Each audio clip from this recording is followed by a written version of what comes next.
കുട്ടികളെന്ന് കാണാൻ അയച്ചിട്ട് ഇറങ്ങിയതേ. കുട്ടികൾ ഇത്ര നേരം ഇവിടെ ഉണ്ടായിരുന്നു പാപ്പാ. അവരെ ചങ്ങായിമാര് വന്നപ്പോ കളിക്കാൻ പോയതാ. ഇനി ഉച്ചയ്ക്ക് എങ്ങാനാ വരുള്ളൂ. നീ പോലിക്ക് അത് മതി. ഇവിടെ ഒന്ന് പോയി പറഞ്ഞാ പിന്നെ ഒരു സ്വൈരം ഉണ്ടാവില്ല. ഞാനും കുട്ടികളെന്ന് കാണാച്ചിട്ടാണ് ഇങ്ങോട്ട് ഇറങ്ങിയത്. ഏതായാലും ഇപ്പൊ നീ ഓരോട് പറഞ്ഞാലേ വല്യപ്പ ചോദിക്കണേ കേട്ടോ. നിക്ക് പാപ്പാ, ഒരു സാധനം ഉണ്ട്, കൊണ്ടേക്കോളി. അത് ഉമ്മാക്ക് കൊടുക്കും. എന്തിനാ നിങ്ങൾ ഇങ്ങനെ വരുമ്പോ ഓരോ സാധനം തന്നയക്കും. നമ്മള് സന്തോഷല്ലപ്പാ. ആ കൊണ്ടേക്കോളി. എന്നാ ശരിട്ടാ. ആ വാതിലടച്ച് കുച്ചിട്ടാളുണ്ടേ. നാട്ടില് മുഴുവൻ കുറുബ സംഘങ്ങളാണ്. ഐക്യങ്ങളെ കൊണ്ടൊരു കറക്കപ്പുറത്തില്ലാത്ത കാലാപ്പുറം. ഇനിയിപ്പോ ഓളെ കൂട്ടാതെ മോന്റെ അടുത്തേക്ക് വന്നേന് ഇനിയിപ്പൊ അതിനാവും. ഇത് കണ്ടപ്പോ ഓക്ക് മനസ്സിലാവും ചെയ്യും. അല്ല കോട്ട എടുക്കാനും മറന്നു. ഇപ്പൊ അത് ഇതിന് മിണ്ടാതിരിക്കോ? എന്തും മിണ്ടാണ്ടിരിക്കണേ? ഞാൻ പറയൂ, ഇടയ്ക്കിടയ്ക്കിന് കേറി വരുന്നില്ലേ? എന്തിനാ വരുന്നത് മൂപ്പര്? അത് വന്നോട്ട് എന്റെ കൂട്ടുകാരല്ലേ, എന്റെ നടക്കെന്തായാലും എന്തെങ്കിലും കിട്ടാനായിട്ട് വരുന്നതേ. ആഴ്ചക്ക് വരും ഓരോ പേരും പറഞ്ഞിട്ട്.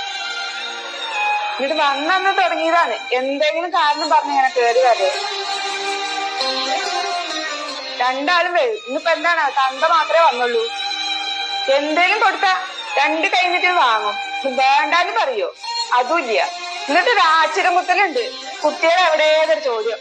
അതിവിടെ കേൾക്കുമ്പോണ്ടല്ലോ ഈ തല കൃത്തായിരിക്കും.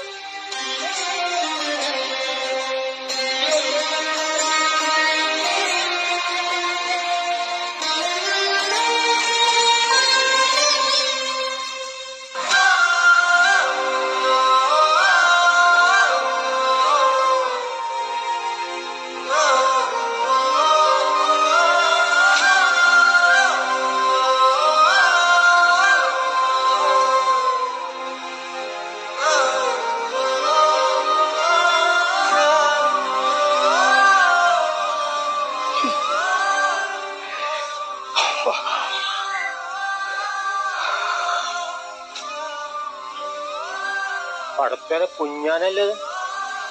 എന്താടാ, എന്താ എനിക്ക് പറ്റി? ഒന്നുമില്ല. നേരെ ചെന്നിട്ടൊന്ന് കിടക്കണം.